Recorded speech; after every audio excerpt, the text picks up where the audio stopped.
We move forward, ladies and gentlemen, to our next segment. We'll be calling on another special dignitary. So let's take a look at the screen. Yes, the segment is Building a Digital Future, and we have with us Mr. Kiran, Kuchimanchi, President, Digital Engineering Services, Cigniti. Sir, I request you to please come onto the stage.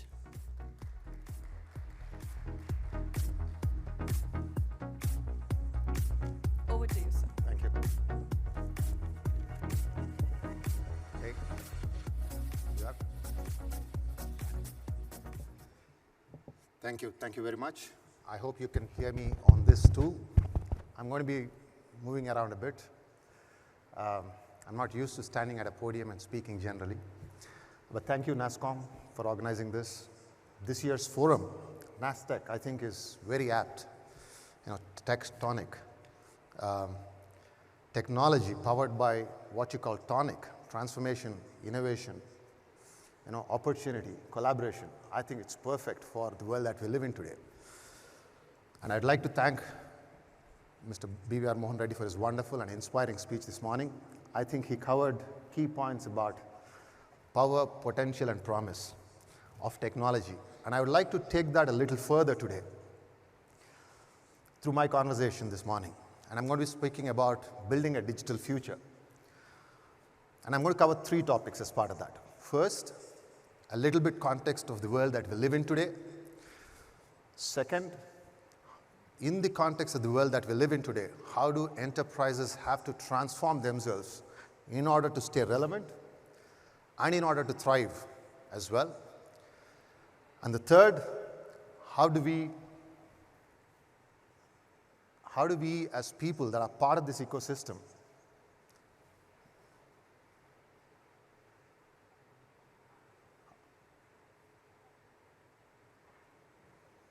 Can I get a clicker, please? So how do we, as people that are part of this ecosystem, how can we be relevant in the changing landscape of the world that we live in? So that's the conversation that we're going to have today. This is the forward, this is backward. Yeah. So the 3 topics, that's where we are. So first, let's jump straight away into the world that we live in. I'm going to, since it's the season of football, I'd like you to imagine a scenario. Imagine that you're sitting at the top of a football stadium, the top seat of the football stadium. And imagine that there is a magic tap in the center of the stadium. It's magical because it can do some special things. It can, for a start, emit a drop of water every second, and it doubles every minute. It emits a drop of water every minute, and it doubles every minute. So, for example, the first minute, it drops a drop of water. Second minute, it's 2 drops. Third minute, 4. Fourth minute, 8, and so on and so forth. You get the picture. Now, you imagine that you're sitting at the top seat of the football stadium. How long do you think before the stadium starts flooding? Is it a year? A month? Maybe a day? A couple of hours? Any guesses from anyone here? So let me give you the answer. The stadium starts flooding by the 47th minute. So that's the power of exponential growth that we are seeing today. Technology is going at a very rapid pace. Data is going at a very rapid pace. The world's changing extremely fast, and we are to live in that world and make ourselves relevant. But let me go back to the football example. Imagine when the stadium is going to be 90% empty. Do you know? It's just 4 minutes before the stadium starts flooding. So we are, in some sense, sitting 4 minutes before we see the exponential growth of everything that's happening across the world. So just some stats, and I'd like you to remember just the last point. 90% of the data that's today is created in the last 2 years. So now I thought if there was one way of staying ahead of this exponential growth that's happening, maybe it's perhaps trying to learn all of it, or trying to learn as much as we can. And I sort of pondered across the internet, tried to see how it's possible to continuously learn, stay ahead of technology, stay ahead of change. And I then discovered that some of the most brilliant minds in the world could not do it. What chance do we have here to be able to learn any of that and to be able to constantly stay ahead of the change that's happening? People like Albert Einstein have said that the more they learn, the more they realize that the less they knew. So it doesn't give us any chance in being able to compete with this fast pace of change that's happening across the world. So then I thought maybe it's a way to stay ahead is by perhaps capturing all of this knowledge that we're gaining and sort of make it available for not just us and us as in the people that are here today, but perhaps make it available for our future generations as well. And I came up with this idea about a couple of years back due to a personal incident. My father-in-law was a brilliant lawyer. He was the go-to guy for anything that we wanted to ask him for on. He was he understood technology very well. He wanted all the latest of the gadgets. He understood philosophy, psychology, history, whatever topic. He was the go-to guy to ask questions on. And I thought, if there's some way to preserve his knowledge, when he passed away, then and make it available for generations to come, then it is one way of trying to stay ahead of the, exponential growth that we're seeing. So I came up with this thought that, it's perhaps possible to do that through technology. And I came up, while doing that through a company that's already doing it. What if there was one And I will play place a where small all of video your about that. memories could live forever? One place where you could ask any question about the life of someone you love and always hear their voice. Introducing Hereafter AI, the amazing new way to save and share memories about your life. First, you record memories with the help of a friendly automated interviewer. Hi, I'm James. What would you like to do? What's something unusual about your childhood? Then, using the power of our AI platform, your loved ones can chat with the virtual you, today or years in the future. Unlike conventional methods for storing memories, Hereafter is interactive. Your voice, your personality and stories, your forever. So there was no chance for us to continuously, keep track of everything that's happening, record it, and make it available. So that was not something that we could do. Technology is already taking over that part. Then I said, maybe there are certain areas which are very domain specific that is perhaps even more going to be relevant for our future generations. Take, for example, the healthcare industry. Take, for example, some of the things that are happening on the diagnostic side. And I came across one of these companies that I met recently.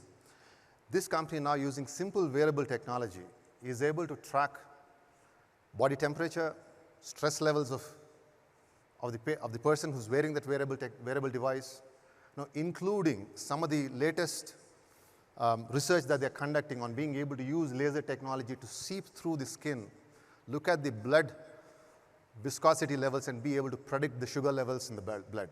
Imagine how that is going to transform people that are suffering from diabetes, and more importantly, how that's going to disrupt the industry around diagnostics and being able to detect diseases and being able to predict the health of a patient that is suffering from some of these diseases. So that's something that is also getting increasingly automated, increasingly taken over by machines to say. Then I thought, this is crazy. Maybe there are certain other areas which are probably going to be that much more relevant for us as human beings to be able to do. And I thought, maybe let's look at some of these complex problems that doctors are treating patients for. This is about a case study of a customer that I recently visited. They are now working on a revolutionary technology that will allow people to treat cancer, and it's called tumor infiltrating lymphocytes therapy. Essentially, the technology is all about taking the T cell, which is essentially a cancer-curing cell from a person that is actually affected by cancer, taking it out of the patient, taking it all the way to the lab, multiplying that many more times, and then injecting back into the patient so that it can cure cancer. Think about the revolutionary change that is happening in terms of curing some of these diseases like cancer. So technology increasingly is taking over everything that we as people were doing in terms of knowledge that we have accumulated over the last few years, domain-specific industries that are that were always relevant and trying to help people through whatever they do. So I said, if this is the world that we live in, how do we stay relevant as enterprises, which is where I wanted to talk about the enterprises of the future. And I thought, for example, the enterprises have to be first purpose-led. Purpose is what you do and what you do not do. If you're very clear with what you do as an enterprise, that's when you can attract the best of the talent. If you're very clear about what you do, that's when most of the customers that want to buy your product will resonate with.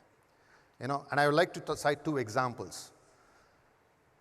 Adidas, which is the first one here, they believe that through sport, they have the power to change lives. And it is universal. Today, they could be manufacturing sports apparel, but tomorrow they could be doing something else. And that's their purpose. At the core of the purpose, that's what they believe in. And purpose is something that people resonate by heart. It's not something that they resonate with mind. And therefore, people buy into the products and subscribe to them. The second example is a very popular one, IKEA. They believe that they have to create a better life for the many people. They incidentally sell furniture for homes, but intrinsically, they're actually trying to create better lives for the very many people. So I believe that the future of the organization should be purpose-led. They should have purpose at their core. The vision and mission and all of that are good, but beyond that, they should be able to communicate their purpose effectively to the larger population to be able to then survive and thrive. The second one is about creating long-term value. Every company wants to create long-term value, business value, and sustainably over time. That's what every company wants to do. But how do they go about doing that? The problem with the situation that we have today is that the future is very unpredictable. You don't know what 10 years out is going to look like. You know where you are today. You have all the data that you have about today, but you have no way of understanding what the future is going to look like 5 years out, 10 years out. So what's the way in which you can continue to stay relevant in this changing scenario?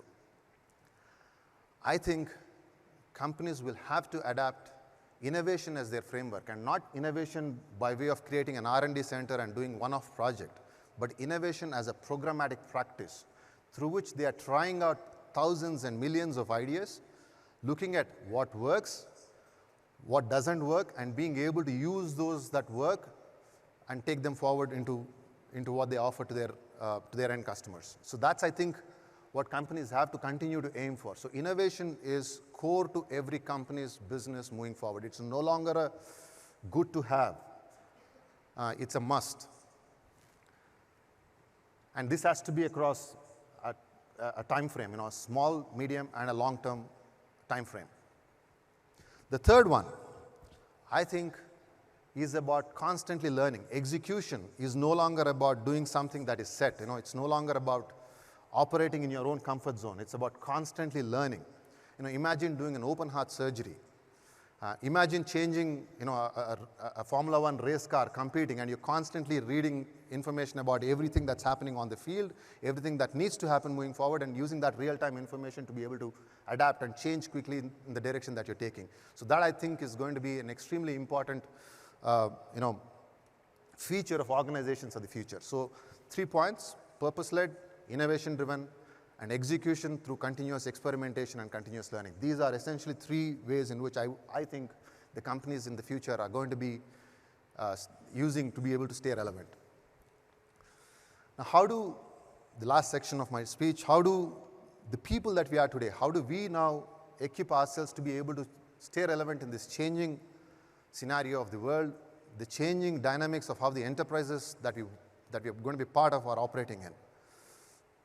Again, I think information is, this you must have seen very many times, but information is something that is there, and it will be automated through machines in a much more easier manner than compared to what we can do as human beings. What we should be doing is to be able to use that information, connect the dots, and be able to identify patterns, ideate, and be able to see through things that probably something the machines cannot do as effectively as we can do today.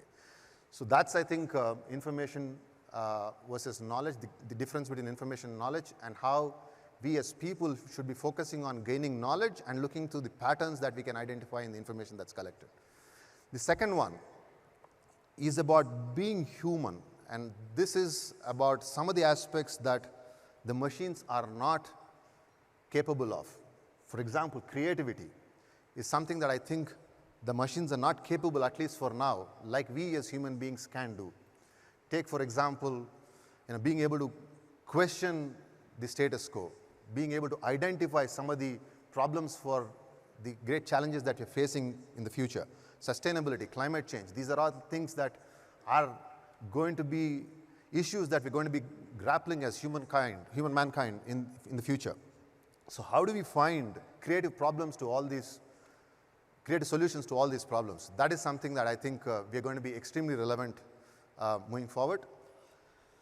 The second one that I would like to take is critical thinking. This is again something that is very important for us as people that are going to be continue to contribute into this industry. Questioning status quo, asking as to why something should be the way it is. Is there a different way of organizing things? Is there a different way of operating in this world? These are extremely important, and these are the ways through which we would identify and frame problems. And I believe that if you're able to frame the problem right, half the solution exists there. So this is again an important element of how people should, or we as workforce should try and change in order to be able to stay relevant for the future requirements. I won't talk about all of the other things given the time constraint that we have, but the last one, and this is something that I've been following for quite some time. It's not sufficient for us just to be another person that is doing the work written as per a contract. I believe that if you resonate with the purpose of your company, if you believe that you as a person and you as a part of the enterprise that is trying to change the world in some sense, if you are able to go beyond the call of duty, beyond the text that is written in a contract, that's when you begin to seriously add value. And this I would call it as organization. Just like how we are citizens of a country and we have got a certain style in which we operate, or a certain way in which we operate as part of a citizen of a country, I think every one of us in some sense are going to be citizens of an organization. How do we go beyond the call of duty and try and, it's about, I saw someone this morning, there was a cup that was left by someone else on a table, where it was not meant to be. And this person I saw quietly taking that away and putting it in the right corner that it should go to. That I believe is organization citizenship behavior. And when we as people that are part of a company, if we can exhibit that behavior, I think we stand a chance to take organizations much further than compared to what we are in the past. So that's at a very high level what we had today. But I would like to end with this. I was probably spending about a couple of hours trying to put together this content across the last week or so. And then yesterday I was talking to my chief data scientist, and he was playing with this latest large language model, ChatGPT. I don't know how many of you are familiar, but this is the large language model where you can type in a question and it would answer. In fact, you can ask for it to give you the code for any problem that you want, and it would blurt out code in Python or whatever language that you want it to. You can go online, register, try it out. But I was, when he was playing with this tool and he was excited about it, I thought, why not ask this large language model as to what it meant to be able to build a digital future. And I typed it, and this is what it gave me. And I thought, if I were to show this slide right ahead of the start of my session, I wouldn't have required to take 15 minutes of your time. It said everything that I thought I would have covered as part of this session. Thank you.